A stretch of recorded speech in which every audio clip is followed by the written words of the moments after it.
इसे कहते हैं आम के आम गुठलियों के दाम। आपकी छत के ऊपर सरकार सोलर प्लांट लगाने के लिए सब्सिडी देगी और ये मौका 1 करोड़ परिवारों को मिलेगा। राम राम सा, मैं हूं मुकेश चौधरी और आप देख रहे हैं मोनू के विचार। मोदी सरकार का अंतरिम बजट पेश हो गया। विपक्ष इस बजट का बड़ी बेसब्री से इंतजार कर रहा था। उसे लग रहा था शायद इस चुनावी बजट में मोदी सरकार कई तरह की रेवड़ियों की घोषणा कर सकती है। विपक्ष इस बजट को लेकर सरकार को घेरने की तैयारी कर रहा था, लेकिन मोदी जी ने कहा कि यह कोई पूर्ण बजट नहीं है, यह अंतरिम बजट है। पूर्ण बजट तो नई सरकार आने के बाद पेश होगा। लेकिन जो अंतरिम बजट पेश हुआ उसमें मोदी जी ने ऐसा मास्टर स्ट्रोक चल दिया है जिसे कोई फ्री की रेवड़ी तो नहीं कह सकता, लेकिन वित्त मंत्री ने जो घोषणा की है वो जनता के लिए फ्री की रेवड़ी से बढ़कर योजनाएं हैं। एक बार आप मोदी जी को सुनिए। साथियों, इस बजट में गरीब और मध्यम वर्ग को एम्पावर करने, उनके लिए आय के नए अवसर बनाने पर भी बहुत जोर दिया गया है। रूफटॉप सोलर अभियान में 1 करोड़ परिवारों को सोलर रूफटॉप के माध्यम से मुफ्त बिजली प्राप्त होगी। इतना ही नहीं, सरकार को अतिरिक्त बिजली बेचकर लोगों को 15 से 20 हजार प्रति वर्ष की आय भी होगी और ये हर परिवार को होगी। तो सुना आपने, इसे कहते हैं आम के आम गुठलियों के दाम। आपकी छत के ऊपर सरकार सोलर प्लांट लगाने के लिए सब्सिडी देगी और ये मौका 1 करोड़ परिवारों को मिलेगा, जिसके द्वारा आप अपनी आवश्यकता के अनुसार बिजली खर्च कर सकते हैं। वो बिजली आपके लिए मुफ्त होगी। उसके बाद जो बिजली बचेगी उसे आप सरकार को बेचकर 15 से 20 हजार रुपए कमा सकते हैं। तो हुए न आम के आम गुठलियों के दाम। इसके अलावा मोदी जी ने पीएम आवास के तहत 2 करोड़ नए घर बनवाने का लक्ष्य रखा है। उन्होंने इससे पहले ये बताया कि वो 4 करोड़ नए घर बनवा चुके हैं, यानी कि इसे भी आप चुनावी बजट नहीं कह सकते हैं, क्योंकि जो योजना पहले से चल रही है उसी को सरकार ने आगे बढ़ाया है। हम एक बड़ा लक्ष्य तय करते हैं, उसे प्राप्त करते हैं और फिर उससे भी बड़ा लक्ष्य अपने लिए तय करते हैं। गरीबों के लिए हमने गांवों और शहरों में 4 करोड़ से अधिक घर बनाए। अब हमने 2 करोड़ और नए घर बनाने का लक्ष्य रखा है।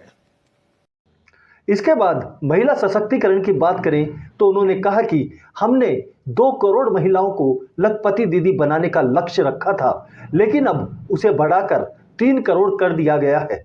यानी कि ये भी जो योजना पहले से चल रही थी उसी को बढ़ाया गया है। तो इसे भी चुनावी बजट के रूप में नहीं देखा जा सकता है, लेकिन जनता को इसका फायदा हुआ है, इसमें कोई शक नहीं है।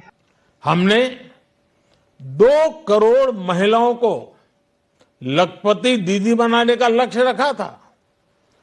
अब इस लक्ष्य को बढ़ाकर 3 करोड़ लखपति दीदी बनाने का कर दिया गया है। आयुष्मान भारत योजना ने गरीबों की बहुत मदद की है। अब आंगनवाड़ी और आशा वर्कर, उन सबको इस योजना का लाभ मिलेगा। इस योजना के द्वारा बहुत सी महिलाओं का सशक्तिकरण हुआ है।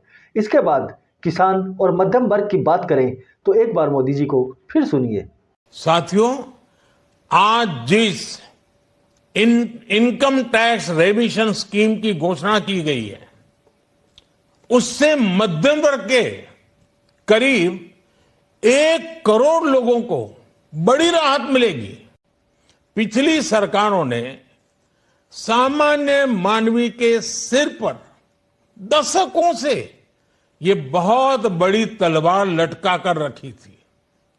आज इस बजट में किसानों के लिए भी बहुत महत्वपूर्ण और बड़े निर्णय लिए गए हैं।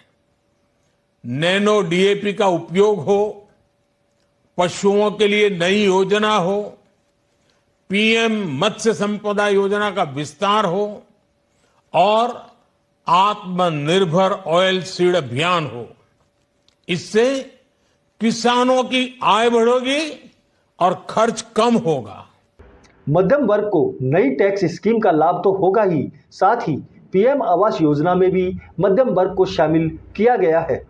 ये तो जनता के सीधे लाभ की बात हुई। इसके अलावा कैपिटल एक्सपेंडिचर को भी ऐतिहासिक ऊंचाई दी गई है, जिससे युवाओं के लिए अनगिनत रोजगारों का सृजन होगा। साथियों, इस बजट में फिस्कल डेफिसिट को नियंत्रण में रखते हुए कैपिटल एक्सपेंडिचर को 11,11,111 करोड़ रुपए की ऐतिहासिक ऊंचाई दी गई है। अर्थशास्त्रियों की भाषा में कहें तो एक प्रकार से स्वीट स्पॉट है।